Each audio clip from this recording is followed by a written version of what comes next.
Hi, readers. Today we're going to talk about exploring trickster tales, and we're going to read one of my very favorites, Coyote Steals the Blanket.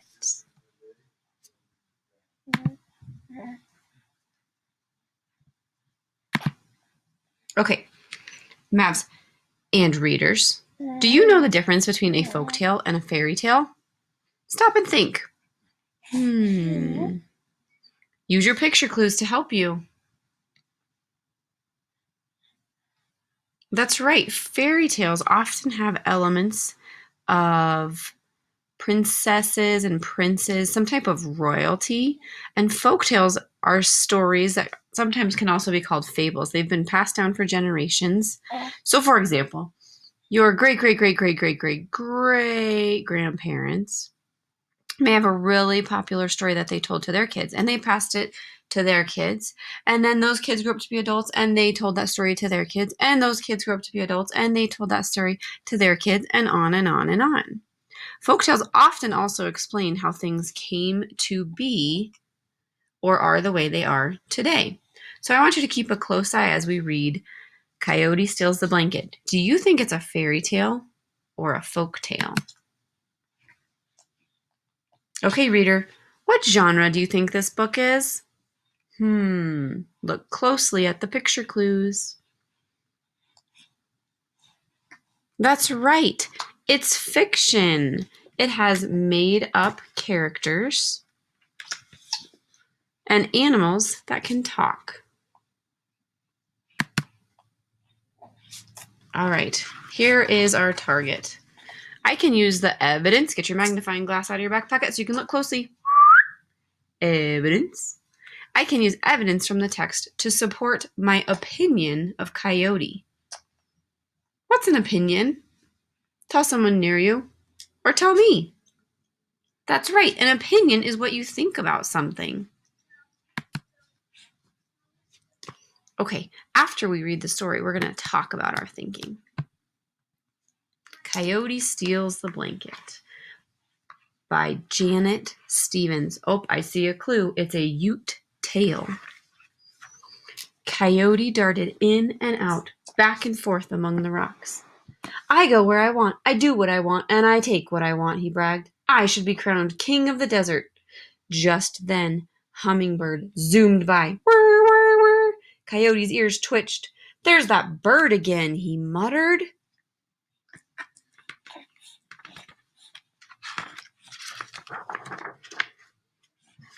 You're going the wrong way, Hummingbird said. You should leave the high road. It's safe.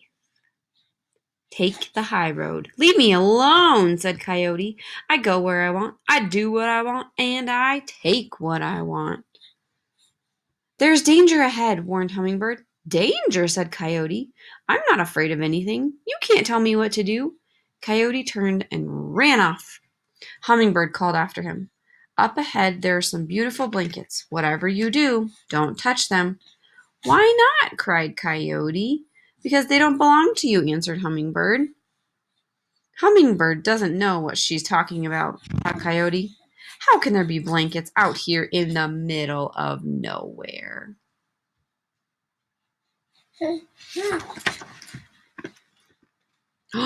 After a while, Coyote squeezed through a narrow gap. He gasped when he saw what was on the other side.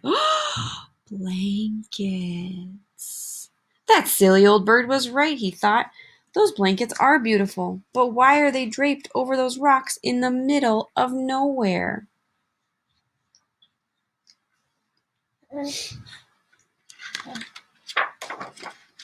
Coyote ran over and sniffed one of the blankets. I would look fine dressed up in this. I could wear it as a new coat.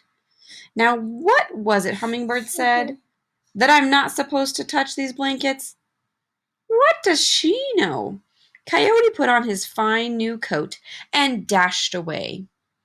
Wow, I'm thinking Coyote thinks he can do whatever he wants, whenever he wants, just like he said.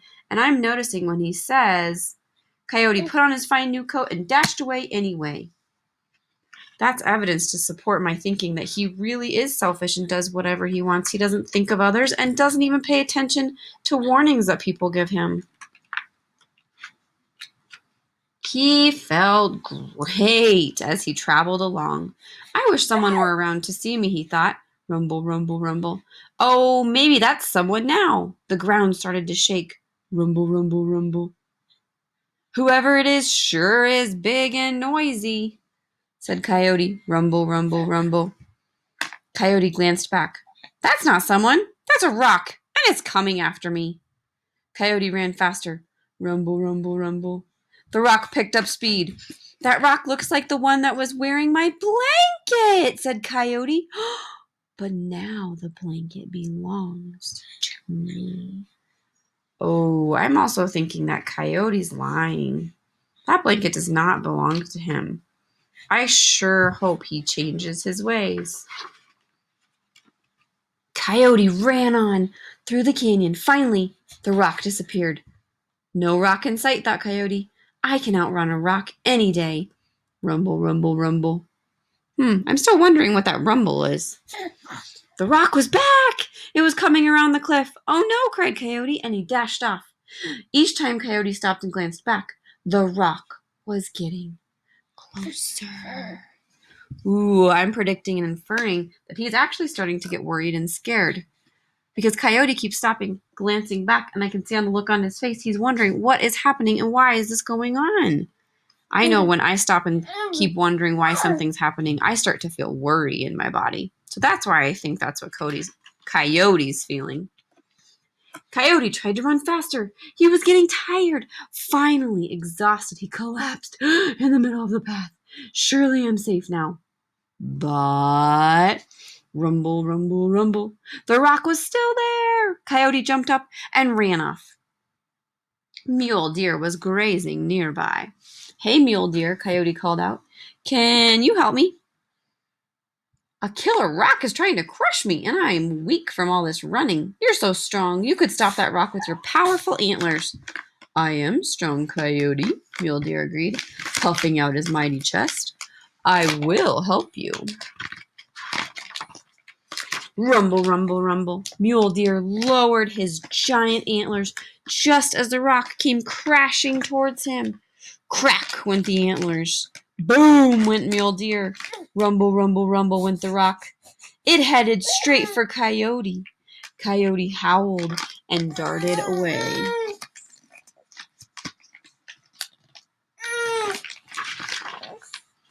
He looked back. The rock was dangerously close. Rumble, rumble, rumble. Coyote's paws ached and his muscles hurt. Who does this rock think he is, he thought. I am Coyote, go away, he screamed. But the rock rolled closer. Coyote saw Bighorn sheep resting on the mountainside. Hey, sheep, he called out. Can you help me? A killer rock is trying to crush me, and I'm weak from all this running. You're so strong. You could stop that rock with your powerful legs. I am strong, Coyote, Bighorn Sheep agreed, puffing out his mighty chest. I will help you. Now, I'm starting to think I would describe Coyote as desperate because he is asking multiple people for lots and lots and lots of help. And desperate is when somebody needs something or wants something so bad they just don't give up and they'll do anything they can to try and figure it out. Because he's asking multiple animals, he seems like he's starting to be a little bit desperate. So he's definitely changing as a character, I'm noticing. Bighorn Sheep lowered his head and kicked his back leg as the rock came crashing towards him. Crunch went his hooves. Boom went Bighorn Sheep. Rumble, rumble, rumble went the rock. It headed straight for Coyote. Not again, yelped Coyote and darted away.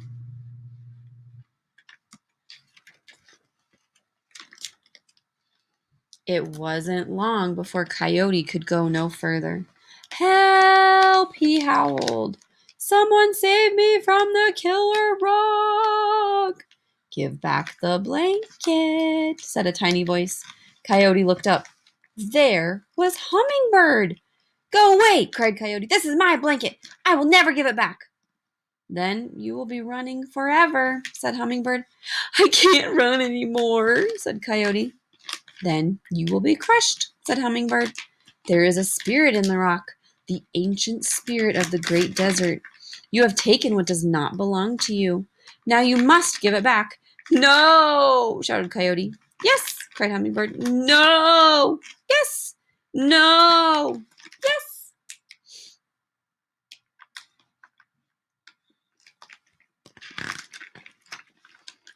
Rumble, rumble, rumble. There was that rock again. Help, shouted Coyote. I should leave you to be crushed, said Hummingbird, but I can't stand to see an animal hurt, even a coyote. She whirred her wings with all her might. She created such a tornado that the dust flew, the wind roared, and the rock rolled to a stop right on Coyote's tail. Coyote looked over his shoulder.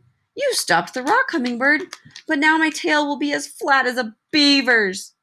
Well, then give back the blanket, said Hummingbird, and I'll fix your tail. Coyote pulled and pushed, but he couldn't get the rock to budge.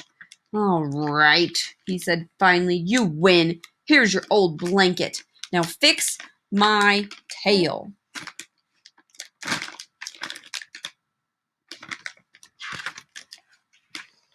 Hummingbird took the blanket. Then she whirred her wings again until the dust and wind swirled. She whirred and she whirred. With a crack, the rock fell apart.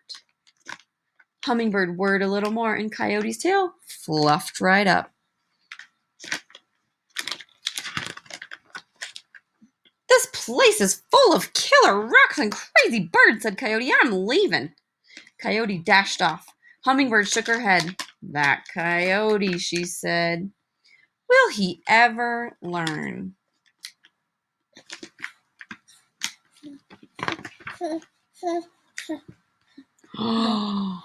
What's Coyote doing? Taking another rock. Nope. All right, readers. So I want you to talk about your thinking. You can write about your thinking. You can talk to someone in your house. You can talk to your teacher next time you get a chance to connect. But I just want you to stop and think, what do you think about Coyote? I think Coyote is really greedy and sneaky. I think this because in the beginning, he took the blanket even when he was warned by Hummingbird to not do it. And even after all that trouble and running away from those rocks, Coyote continued to steal blankets. That last picture really gave me some strong picture clues to show me that he did not learn his lesson. Because he didn't learn his lesson the first time and he continues to do that, I've noticed when there's people who do that, I feel like that means somebody's really greedy and selfish and they just worry about themselves, not doing what's best for others. And so I would describe Coyote as continuing to be greedy. He was starting to change in the middle when he was worried and desperate, but by the end, Coyote was still greedy. That's why I think I would describe Coyote as greedy. What do you think, readers? Great to see you. Thanks for hanging out today. See you soon.